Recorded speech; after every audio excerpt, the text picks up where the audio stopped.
Welcome back, Year 12 Global Politics. Today we will be looking at economic power, and what I will be focusing on is the definition of economic power, as well as whether or not it is important and the overall effectiveness in achieving the national interests of China. So it is important here to be evaluating. So talk about how economic power has been able to achieve national interests and how it hasn't been effective in achieving national interests. In terms of China, economic power, I would say, would be relatively important because it has helped them increase their relationships with states. It has helped build economic prosperity. So it would be relatively important to China. So, in terms of what economic power is, well, according to the VCAR definition, economic power is often determined by figures such as GDP, which may indicate the wealth of a state and its economic activity. So, what you should be familiar with is the GDP of a country like China, and that will show how effective, or I guess how powerful it is based on that.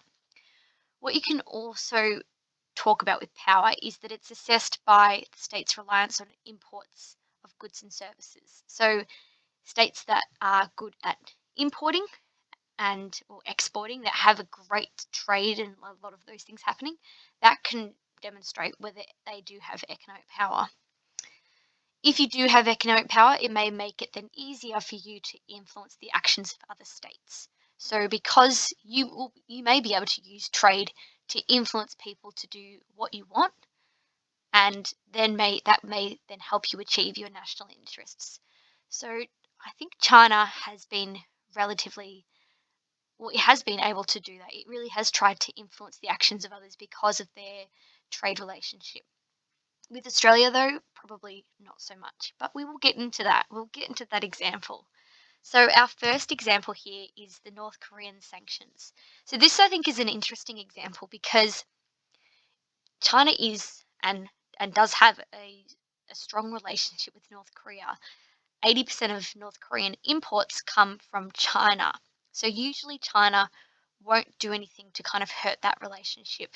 However, in 2017, to try and boost international standing, China actually supported the international community in sanctions against North Korea. To give you some evidence here, it was Resolution 2375. And so what China did was they supported sanctions with the rest of the international community. These were economic sanctions to try and stop North Korea from continuing their nuclear weapon program. So it was about committing to denuclearization. As an ally of North Korea, for China to support and condemn North Korea's nuclear program, China was, upholding international legal principles, and that then helped them boost their international standing. So what we could say here is what China was doing was using their economic power against North Korea. They knew that they were a great, they basically helped support the North Korean economy with imports. So for them to place sanctions on them, economic sanctions, that would hurt North Korea's economy and therefore may influence them to stop using their nuclear weapons and to stop building their nuclear weapon program. So what's important here to show is that they are trying to influence another state. It also helped improve the international standing of China because they were seen as, committing to peace and helping the international community with a state that is particularly unstable. However, economic power isn't sometimes always successful, and it can be used in an aggressive and coercive way. And we've seen that with Australia. So Australia is China's sixth largest trading partner and is China's fifth largest supplier of imports. So there is quite an important trade relationship between the two of them. China is Australia's largest trading partner and biggest trading partner because China relies very much on Australia for coal, natural gas, iron ore, and in 2019 did make up 29% of Australian trade. However, China has been using their economic power against Australia to protect their national security. So, for those of you that can remember, the Australian government did call for an inquiry into the origins of COVID-19, and China saw that as an attack on their national security. China doesn't want other countries to be critical of how they handle things. So what China did then was tried to influence Australia to basically take it back and to comply with their 14 grievances. In their 14 grievances, they listed all the things that they were annoyed at Australia for. One of them was obviously being critical of the inquiry into COVID, as well as not allowing Huawei into the 5G network and being critical of China's human rights abuses. So what they were trying to do here was trying to influence Australia to stop being critical of them as a country.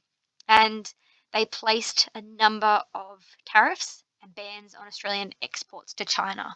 So things like barley, beef, lamb, wine were all, they had some significant tariffs placed on them. And as a result, Australia's trade did decrease.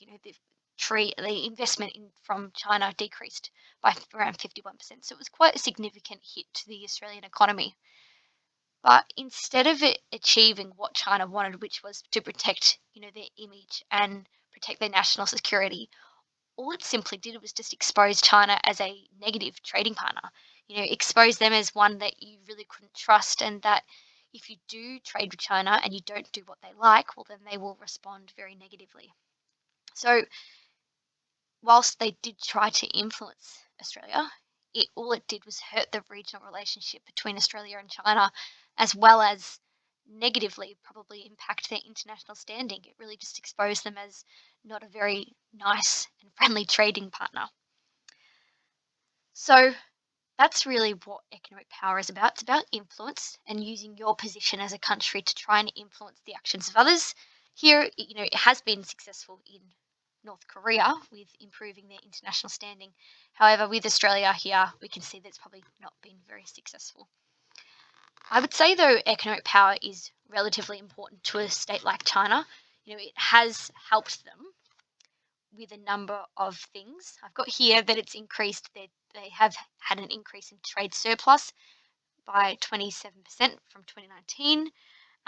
During the pandemic, a number of countries continued trading with China, and a lot of them were importing China's goods, such as electronic goods, PPE gear, masks, because China was the biggest supplier of those things. They're the biggest manufacturer in the world. So China's economic power is really important to them because it does help them achieve economic prosperity, and it can be used as a weapon against states. With Australia here, it was used as a weapon to try and force them to do what they wanted. So I hope that's helpful in explaining what economic power is and how it's used, how it's important, how it's been effective and ineffective. If you stick around for the next video, you will learn more about China's use of power.